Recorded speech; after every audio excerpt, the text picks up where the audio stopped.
검찰에서는 국민들이 보다 안전하게 생활할 수 있도록 대형 사건은 물론 사소한 생활 침해 사건까지도 철저하게 수사하고 있습니다. 검찰 수사 파일 그 첫 번째는 누구나 한 번쯤은 경험할 수 있을 법한 사건 이야기입니다. 잘못된 순간의 선택으로 범죄를 저지르게 된 대구지검 서부지청의 수사 사례를 만나봅니다.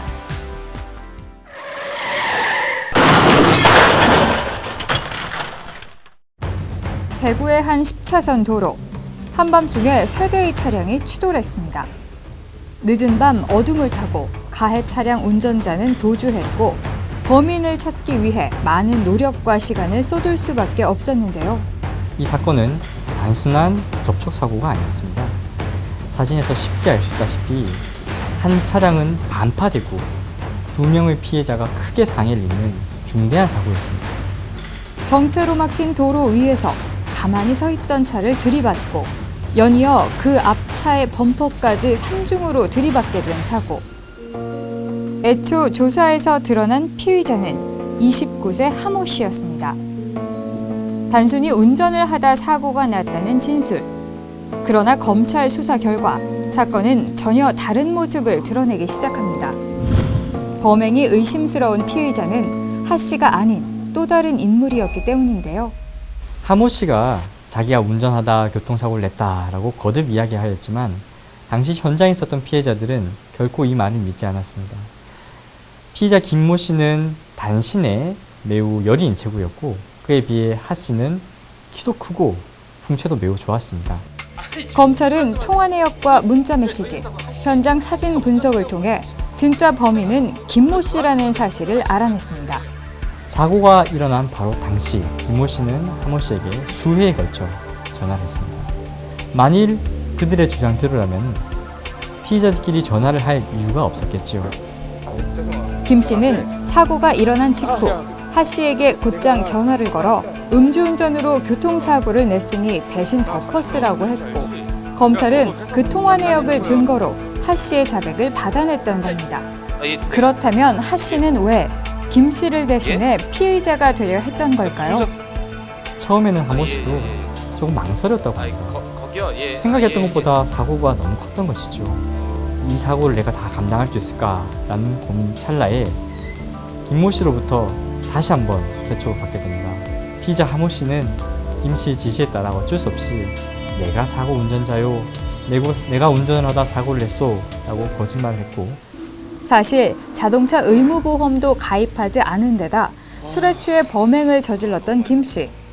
이미 2회의 음주운전 전력과 3회의 무면허 운전 전력이 있었기에 처벌이 두려워 직장 후배인 하 씨에게 자신의 범행을 대신해달라 요구했고 하 씨는 직장 상사인 김 씨의 부탁을 쉽게 거절할 수 없는 입장이었던 겁니다. 제가 한 가정의 가장이고 자녀도 둘이나 있는데 제가 여기서 영업국장 눈에 밖에 나면 어떡하겠습니까? 가정은 그리고 자녀들을 위해서 어쩔 수 없이 거짓말을 했던 것입니다. 라며 이 사실 전부를 자백하였습니다. 피해자들의 상해 정도를 돌보기도 전에 뺑소니 치듯 사건 현장을 도주하고 범인 도피 교사까지 했던 김 씨는 결국 구속 기소됐습니다. 지난 2014년 11월 대구지검 서부지청으로 날아든 한 고소장. 병원에서 폭행을 당했으니 엄벌을 원한다는 내용이었습니다. 김 씨의 고소 내용에 의하면 병원 보호사인 한모 씨와 성모 씨에게 폭행을 당해 갈비뼈가 부러지고 실신했다는 것. 그런데 어찌된 일인지 보호사들은 김 씨가 그저 탁구를 치다 넘어진 것을 자신들에게 뒤집어 씌우는 것이라 주장했고 검찰은 영상 녹화 조사 과정에서 김 씨의 진술이 자꾸 번복되는 것을 확인했습니다. 탁구를 치다가 다친 사실은 없다는 취지로 이야기를 하면서 병원 간호사들로부터 폭행을 당해서 다친 늑골이 부러졌다는 취지로 진술을 하였는데 영상 녹화 조사 과정에서 목격자의 진술이라든지 이런 부분들에 대해서 추궁을 하니까 일부 좀 진술을 바꾸었습니다. 그리고 또 한 가지. 당초 목격자였던 16세 청소년이 김 씨의 부탁을 받고 허위 진술한 사실까지 확보할 수 있었는데요.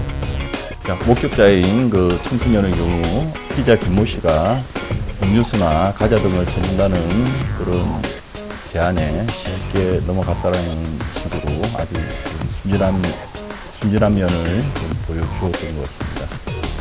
검찰은 결국 죄 없이 피의자가 될 뻔했던 병원 보호사들의 주장과 허위 진술까지 부탁했던 목격자의 진술을 통해 피해자 김 씨가 무고한 것임을 밝혀냈습니다. 지난 4월에 있었던 사건도 상황은 비슷합니다. 50대 천모 씨는 당일 처음 본 김모 씨를 상해 가해자로 신고했지만 사실은 달랐습니다. 관 내에서는 툭하면 타인에게 시비를 걸고 폭행을 당해서 합의금을 뜯어내는 것으로 좀 유명한 사람이었습니다. 검찰 조사 결과 사실 천 씨는 함께 노래방에 있었던 남자친구에게 폭행을 당했지만 뒤늦게 노래방에 와서 그저 지켜보았던 지체장애인 김 씨가 폭행했다고 거짓 진술한 겁니다. 남자친구를 고소했으면 별탈이 없었을 텐데 자신도 잘 알다시피 남자친구 역시 무일푼이었습니다. 그래서 바로 옆에서 이 상황을 지켜보고 있던 목격자를 가해자로 지목하고 경찰에 신고했던 사건입니다.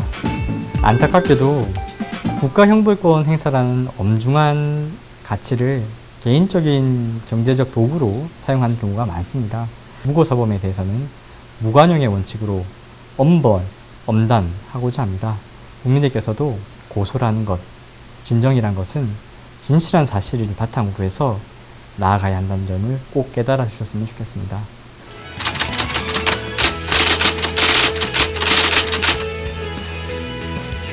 자칫하면 억울한 피해자가 발생할 수도 있었던 사건. 순간의 잘못된 선택이 다른 사람을 범죄자로 만들 수도, 내 범행의 무게를 한없이 무겁게 할 수도 있다는 사실을 보여준 사건이었습니다.